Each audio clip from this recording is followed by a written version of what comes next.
ओम साई राम। बाबा जी के आशीर्वाद से आज का दिन आप सभी के लिए शुभ हो। हम सब मिलकर बाबा से प्रार्थना करें।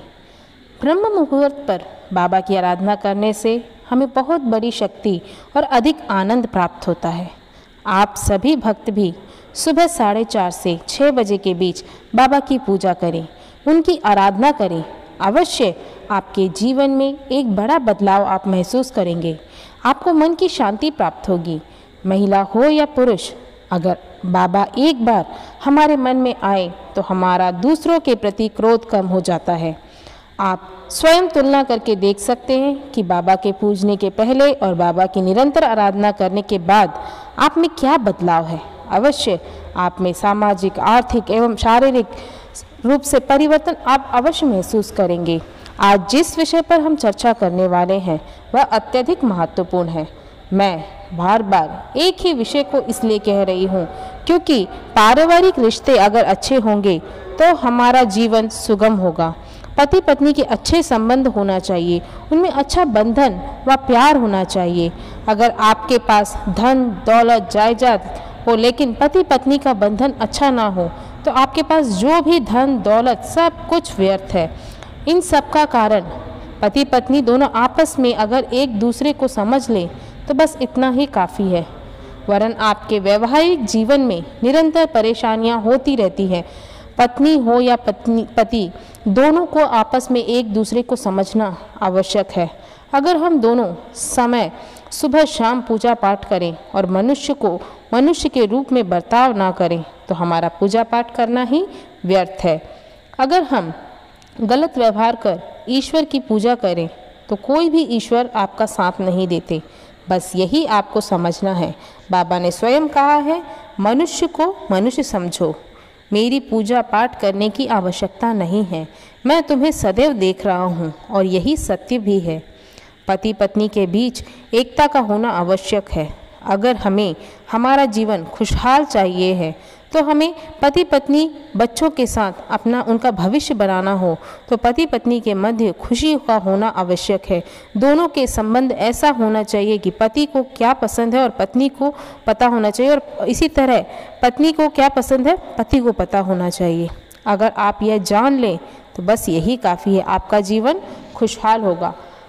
पति और पत्नी आपस में एक दूसरे को अच्छी तरह समझें तो इसके लिए आपको यह सब जानना आवश्यक है।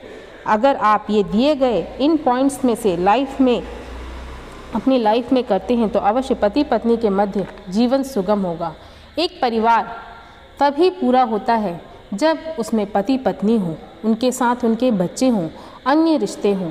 पारिवारिक जीवन में अन्य रिश्तों का होना भी उतना ही आवश्यक है क्योंकि हर कोई आसमान से तो प्रकट नहीं हुए हैं। हमारे चारों ओर हमारे सगे संबंधी होते हैं जिनका साथ हमारे जीवन काल तक हमारे साथ रहता है। औरतों के हमेशा 2 घर होते हैं, एक मायका तो दूसरा ससुराल। शादी के पहले माँ का घर अर्थात मायका, शादी के बाद ससुराल। लेकिन शादी के पहले माँ बाप भाई बहन अन्य रिश्ते से अलग होते हैं, लेकिन शादी के बाद फिर उसे अन्य रिश्ते नए रिश्ते प्राप्त होते हैं जिसे लेकर वह औरत सभी रिश्तों का अनुसरण कर चलती है। तो उस औरत को हमें अच्छी तरह से रखना चाहिए, उस औरत की हमें सदैव सम्मान और आदर करना चाहिए क्योंकि वही वह माध्यम है जो कि रिश्ते को बिखेरने से बचाती है, रिश्तों को बिखरने नहीं देती है। लेकिन कुछ महिलाएं अपने ससुराल में माँ समान सास और बाप समान ससुर का अपमान करती हैं जिसे देखकर पति का मन डामाडोल हो जाता है क्योंकि उसके सम्मुख ही उसके माँ बाप का अपमान वह सहन नहीं कर पाता। लेकिन हर औरत ऐसी नहीं होती, यह हम नहीं कह सकते। लेकिन फिर भी आप यदि इन 30 विषयों में से को जान लें और अपने जीवन में ढाल लें तो आपका पारिवारिक जीवन सुगम होगा। इन 30 विषयों के अलावा अन्य विषय भी हो सकते हैं। अगर आपको पता हो तो आप हमें बता सकते हैं क्योंकि यह एक जीवन को सरल व सुखमय खुशहाल बनाने के लिए कई बातों को जानकर जीवन में ढालना आवश्यक है। मैं अभी आपको बताने वाले विषयों में से यदि आप कोई 20 विषय अपने जीवन में ढाल लें तो आपकी पारिवारिक खुशहाली को कोई भी नहीं रोक सकता। तो आपका यहाँ पे पहला विषय है, पति हो या पत्नी, अन्य व्यक्तियों के सम्मुख आप उन्हें ना डांटें। पति पत्नी को ना डांटे और पत्नी पति को ना डांटे। कोई भी परिस्थिति या स्थान क्यों ना हो, आप एक दूसरे का साथ ना छोड़ें। पति पत्नी का साथ ना छोड़े तथा पत्नी पति का साथ ना छोड़े। यह बात दोनों के लिए ही है। कोई भी समारोह हो, फंक्शन हो, आप जहाँ तक संभव हो पति पत्नी साथ में जाएं। यही आपकी एकता का द्योतक दूसरों के सामने सिद्ध होता है। अगर आप कोई नया कार्य प्रारंभ करने वाले हों तो अवश्य आप अपनी पत्नी की राय लें। इसी तरह पत्नी भी कोई कार्य करने के पूर्व पति की राय लेना न भूलें। इस तरह मिलकर कार्य कर हम सफलता के अगले चरण पर पहुंच जाते हैं। अगर आपकी पत्नी आपसे किसी विषय पर बात करे तो आप उसे अवश्य सुनें। आपको पसंद ना हो या पसंद बिल्कुल भी ना आए, उनकी बात आपको पसंद ना आए तो भी आप उस बात को ध्यानपूर्वक सुनें, क्योंकि कुछ लोग सदैव कही जाने वाली बातों को अनसुना कर देते हैं या उनकी बातों को महत्व ही नहीं देते। तो पति हो या पत्नी, इस विषय पर अवश्य ध्यान रखें। अगली बात, अगर आपकी पत्नी आपके सामने यदि कोई तर्क कहे तो उसे सराहें, उसकी निंदा न करें। आपकी पत्नी कुछ नया करे तो अवश्य उसकी प्रशंसा करना न भूलें, जैसे कि उनकी साड़ी, उनकी हेयर स्टाइल या उनके द्वारा बनाया गया भोजन। आप उसकी प्रशंसा अवश्य करें, तभी वे महसूस करेंगी कि आप उन्हें गहराई से जानते हैं, उनके बदलाव को पहचानते हैं। अवश्य वे बहुत खुश होंगी। अगली बात, यह बात मुख्य रूप से पुरुषों के लिए है कि जब वे नौकरी पर या काम पर जाते हैं सदैव पैसों का ना सोचें। मेहनत करने से पैसा कमाया जा सकता है। यदि हमारी पारिवारिक शांति भंग हो जाए तो उसे सुधारना बहुत मुश्किल है। पहली अहमियत आप अपने परिवार व बच्चों को दें। जाहिर सी बात है कि आप पैसा परिवार के लिए और परिवार की परवरिश के लिए कमाते हैं, लेकिन उसके लिए परिवार का होना आवश्यक है। तो कुछ समय आप अपने परिवार के साथ बिताएं। अगली बात, महीने में एक बार परिवार के साथ कहीं बाहर जाएं। बाहर जाने का मतलब यह नहीं है कि आप कहीं दूर जाएं या कहीं अलग पैसे खर्च करें, ये नहीं है। आप कहीं घर के पास से ही, घर के करीब पे ही पार्क या बीच या किसी मंदिर पर जाएं, क्योंकि महिलाएं सदैव हमेशा घर पर रहती हैं, बाहर जाने का उन्हें मौका नहीं मिलता। अगर आप उन्हें बाहर ले जाएं तो वे अवश्य बहुत खुश होंगी। हो सके तो साल में एक बार आप टूर जाएं, क्योंकि मनुष्य को नए स्थान पर जाने से अधिक एनर्जी और मन को शांति प्राप्त होती है। हम बहुत कुछ साल भर कमाते हैं और खर्च भी करते हैं। साल में यदि हम एक बार अपने परिवार के साथ बाहर जाएं तो वे बहुत खुश होंगे। वह चाहे एक दिन का सफ़र क्यों ना हो, आप अवश्य अपने परिवार के साथ जाएं, क्योंकि वह एक दिन का सफ़र, एक दिन का घूमना आपको उस वर्ष की फुल एनर्जी प्रदान करेगा और आपका परिवार भी खुश होगा। अगली बात, माता पिता बच्चों की पढ़ाई पर अवश्य ध्यान दें। आप कितना भी मुख्य कार्य क्यों ना करें, लेकिन पति का फ़र्ज़ बनता है और पत्नी का भी यही फ़र्ज़ बनता है कि वह अपने बच्चों की पढ़ाई के विषय में जाने। केवल फीस भरने से ही आपका कर्तव्य पूरा नहीं होता। आपको उनकी पढ़ाई के विषय में स्वयं बच्चों से पूछें कि स्कूल में कैसा चल रहा है, उनके शिक्षक ने उन्हें क्या सिखाया। हो सके तो महीने 2 महीने में एक बार उनके स्कूल जाकर उनके पढ़ाई के विषय में जानें। मैं ये सब आप कई व्यक्ति जो होते हैं, कई पति जो होते हैं, ये क्या बोलते हैं कि ये सब मेरी पत्नी का काम है, ये कहकर इस काम से वे हट जाते हैं। तो इस तरह का विषय आप मिलकर करें। अगली बात, आप में से कई लोग ऐसे होंगे जो कि नौकरी पर सुबह से रात तक काम करते हैं, लेकिन अपनी पत्नी या पति से बात करने का उन्हें टाइम ही नहीं मिलता। अगर आप 24 घंटे में से 1 या आधा घंटा भी अपने पति या पत्नी के साथ बात करें, उनके साथ थोड़ा समय बिताएं, तो उनसे खुलकर अपने मन की बात करें, उनके साथ थोड़ा समय गुजारने से वे बहुत खुशी महसूस करेंगे। यह विषय अत्यधिक, अगला विषय जो मैं बोल रही हूँ, यह अत्यधिक रूप से महत्वपूर्ण है। पति पत्नी के मध्य कोई भी राज नहीं छिपना चाहिए।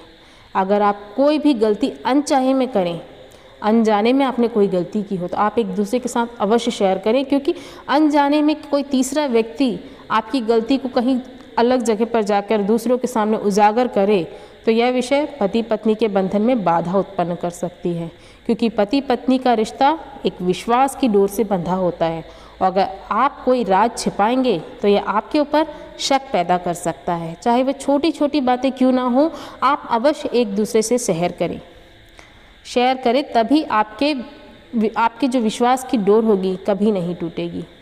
अगली बात, पति हो या पत्नी, दोनों ही एक दूसरे पर संदेह ना करें, क्योंकि संदेह अगर आप एक बार जीवन में आ जाए, क्योंकि आपके जीवन में संदेह जो एक चीज़ है जो आपके जीवन में एक बार आ जाए तो आपके जीवन को फिर से पुरानी परिस्थितियों में लाना बहुत मुश्किल होगा। आपने देखा भी होगा कि कई परिवारों जो बिखर जाते हैं उसका ये मुख्य कारण संदेह ही होता है।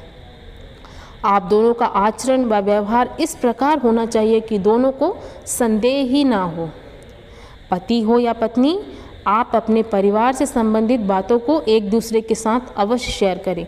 जैसे कि आपने कहीं से ऋण लिया हो, या आपने कोई इंश्योरेंस डाला हो, या आपने कहीं बचत में पैसे भरे हों, तो आप अपनी पत्नी, और पत्नी ने अगर ऐसा किया हो तो वो अपने पति से अवश्य इस बात को शेयर करें। उन्हें घर की चार दीवारी में, हमेशा पति लोग क्या सोचते हैं कि मेरी पत्नी को ये नहीं मालूम, घर की चार दीवारी के सिवा उसे कुछ नहीं मालूम। इस तरह आप उन्हें ना सोचें, उन्हें तो कुछ भी नहीं मालूम, ऐसा ना सोचें, क्योंकि कल क्या होगा किसी को नहीं मालूम। इसलिए ऐसी बातों को अवश्य आप शेयर करें। अगली बात, जो कि अत्यधिक पुरुषों के द्वारा की जाने वाली गलती होती है, आप अन्य लड़कियों या अन्य महिलाओं को देखकर उनकी खूबसूरती के विषय में अपनी पत्नी से उनकी प्रशंसा ना करें। उनकी प्रशंसा करते हुए अपनी पत्नी की निंदा नहीं करनी चाहिए। उन्हें पत्नी को अन्य महिलाओं या किसी दूसरी महिलाओं को देखकर अपनी पत्नी के साथ कंपेयर ना करें। इसी तरह पति भी अन्य व्यक्ति को देखकर अपने पति के साथ कंपेयर ना करें। अगर आप ऐसा करते हैं तो यह आपके मध्य क्रोध उत्पन्न करने का कारण बन सकता है। अगली बात, आप अपनी पत्नी के घर के कामों की तुलना अपनी नौकरी के साथ कतई ना करें, क्योंकि आप एक ही जगह पर काम करते हैं। आप नौकरी पर जाते हैं, आप एक जगह पर काम करते हैं, लेकिन आपका खाना पीना सब कुछ आपकी पत्नी द्वारा आपको सदैव तैयार मिलता है। अर्थात महिलाओं को घर पर आपसे भी अधिक काम होता है, जैसे खाना बनाना, कपड़े धोना, बच्चों को पढ़ाना, उन्हें संभालना, घर के लिए राशन खरीदना, सबका ध्यान रखना। इस तरह देखा जाए तो वे आपसे भी अधिक काम घर पर करती हैं। इसलिए उन्हें कभी भी अपने कामों के कष्टों की तुलना पत्नी के कामों के साथ सदैव ना करें, क्योंकि आपको जो भी शारीरिक कष्ट काम के दौरान होता है, वैसी ही शारीरिक पीड़ा महिलाओं को घर के कामों में भी होती है। जो व्यक्ति इस कष्ट को समान मानता है, उनका जीवन ही खुशहाल होता है। केवल पैसे कमाना ही से ही कष्ट नहीं होता। अगर हम इन कार्यों को स्वयं घर पर करें तो हमें उसका कष्ट समझ सकते हैं। अगली बात, आप घर पे जो महिलाएं हैं और जो घर की जो महिलाएं होती है, आपकी जो पत्नी होती है, उनकी छोटी छोटी इच्छाओं को पूरा करना चाहिए, उनकी छोटी छोटी ख्वाहिशों को पूरी करनी चाहिए। आप पूरी करने की कोशिश कीजिए, क्योंकि ये छोटी छोटी जो खुशियाँ होती हैं वो परिवार को बांधे रखती हैं। उनके छोटे छोटे कामों में आप उनकी मदद कर सकते हैं। जैसे कि अगर खाना बना रही हैं तो आप उन्हें तरकारी काटने में मदद कर सकते हैं। अक्सर ऐसा होता है कि महिलाएं किचन पर खाना बनाती हैं और पति टीवी देखते हैं। कभी कभी उनके द्वारा बनाए गए भोजन की तारीफ तक नहीं करते, बल्कि उनकी कमियों को बताकर खाना खाकर अपना काम में लग जाते हैं। आप एक बार उनकी छोटी छोटी मदद करके देखिए, अवश्य आपका जीवन सुखमय बीतेगा। अगली बात, कई घरों में ऐसा होता है कि अगर आपका छोटा बच्चा हो तो आप सारी जिम्मेदारियां पत्नी को दे देते हैं, लेकिन आप यह सोचते ही नहीं कि वह बच्चा आपका भी है। आप उसे थोड़ा संभालें, उसकी देखभाल करें, उसे गोद में लेकर थोड़ा साथ उसके साथ बिताएं। अवश्य आपकी पत्नी और बच्चा दोनों बहुत खुश होंगे। आप जो प्यार, ये मैं हर दोनों के लिए बोल रही हूँ, पति हो या पत्नी, आप जो प्यार जो सम्मान अपने माता पिता को देते हैं, वही प्यार और वही सम्मान पति द्वारा पत्नी को दिया जाए और पत्नी द्वारा पति के माता पिता को देना आवश्यक है। माता पिता को प्यार व आदर सम्मान देना हमारा कर्तव्य है। केवल हमारे ऊपर जो महिलाएं होती हैं, पति के ऊपर भरोसा करके ही उस घर पर आती है, तो अवश्य हमें उसका सम्मान, उसका आदर करना आवश्यक है। हमारा फ़र्ज़ बनता है हम उन्हें आदर व सम्मान दें। एक मुख्य बात इसीलिए है कि हम समय पर भोजन करें। अगर हम ऐसा करते हैं तो पत्नी बहुत खुश होगी। अगर हम सुबह का भोजन 11 बजे और दोपहर का भोजन 3 बजे करें तो इस प्रकार अनियमित भोजन करना पत्नी को पसंद नहीं है। हमारे पति को समय पर भोजन करने के लिए कहती हैं, जो कि उसे खुशी प्रदान करता है।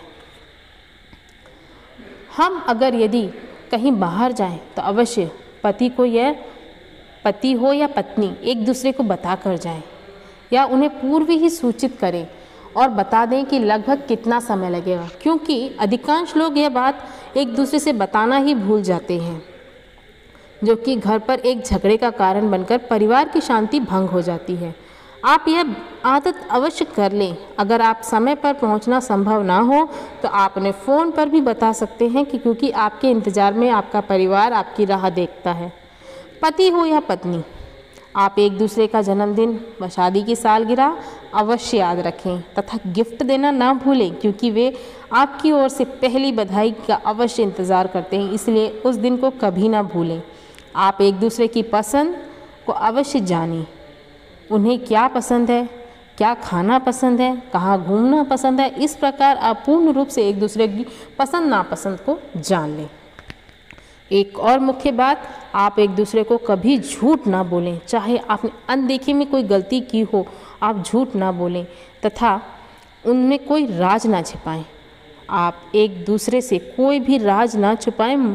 पुरुष जहाँ तक संभव हो धूम्रपान व शराब की लत में ना लगे, क्योंकि कोई भी पत्नी अपने पति को शराबी बनते देखना पसंद नहीं करती। अर्थात आप किसी भी प्रकार की बुरी आदतों की लत में ना लगें। अगली बात, आप कभी भी एक दूसरे के परिवार वालों की बुराई कभी ना करें, क्योंकि अगर आप ऐसा करते हैं तो कभी कभी यह विषय आपकी पारिवारिक शांति को भंग कर सकता है। चाहे वह पति हो या पत्नी, पति अपने पत्नी के परिवार वालों की बुराई ना करे, उसी तरह पत्नी भी पति के परिवार वालों की बुराई कभी भी ना करे। यहाँ मैंने जहाँ तक संभव हो बातें आपसे कही हैं, जो कि आप पारिवारिक एकता का घोतक हो सकता है। इन विषयों को यदि आप करें तो केवल आपका परिवार ही नहीं बल्कि आपकी आने वाली पीढ़ी भी खुश होगी, क्योंकि यह केवल पति व पत्नी के रिश्ते ही नहीं बल्कि उनके बच्चों व उनकी आने वाली पीढ़ी के लिए भी मार्गदर्शक सिद्ध होगा। क्योंकि कभी कभी हमारे द्वारा की गई छोटी छोटी गलती आगे चलकर बड़ी समस्या बन जाती है।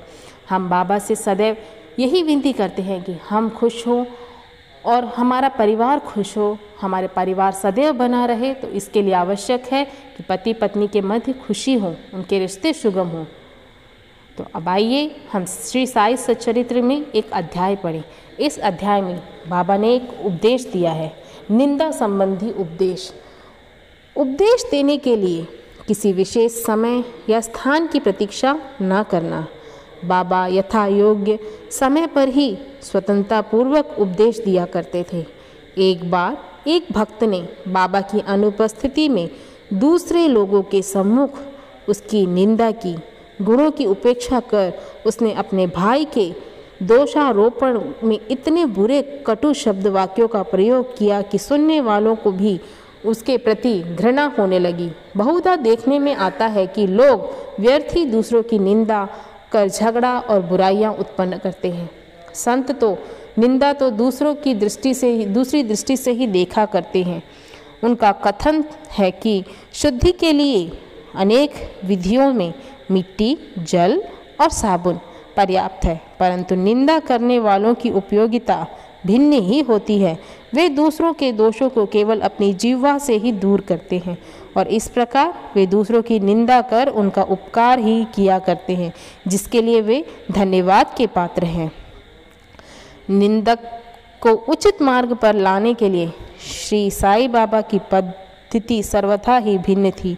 वे सर्वज्ञ थे ही, इसलिए उस निंदक के कार्य को वे समझ गए। मध्याह्न काल जब वे लेंडी शिरडी गांव के पास के बहने वाले नाले के समीप उनसे भेंट हुई, तब उन्होंने विष्ठा खाते हुए एक सूअर की ओर उंगली उठाकर उससे कहा कि देखो वह कितने प्रेम पूर्वक विष्ठा खा रहा है। तुम जी भरकर अपने भाइयों को सदा अपशब्द कहा करते हो और यह तुम्हारा आचरण भी ठीक उसी के सदृश है। अनेक शुभ कर्मों के परिणाम स्वरूप ही तुम्हें मानव तन प्राप्त हुआ है और इसीलिए यदि तुमने इसी प्रकार आचरण किया तो शिरडी तुम्हारी सहायता क्या कर सकेगी। तो इस प्रकार इस उपदेश के माध्यम से बाबा ने स्वयं ही कहा है कि जो भी निंदा करने वाले व्यक्ति होते हैं, बाबा उनकी कभी भी मदद नहीं करेंगे। इस अध्याय के माध्यम से हम जान सकते हैं कि हमें दूसरों की निंदा कतई नहीं करनी चाहिए, क्योंकि ऐसा आचरण करने वालों की बाबा कभी भी मदद नहीं करते।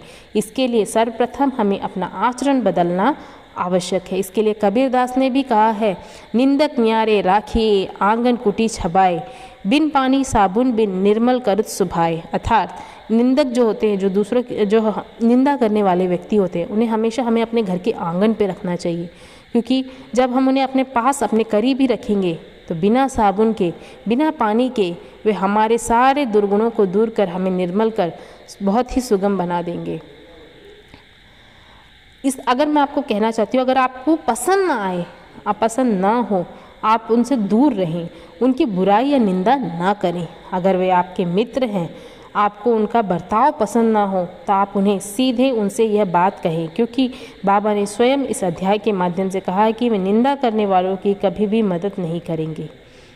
और यह सत्य भी है कि सच्चे साईं भक्त कभी दूसरों की बुराई नहीं करते।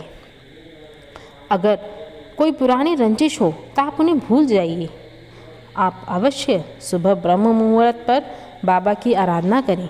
बाबा अवश्य आपकी अधूरी मनोकामनाओं को पूर्ण करेंगे।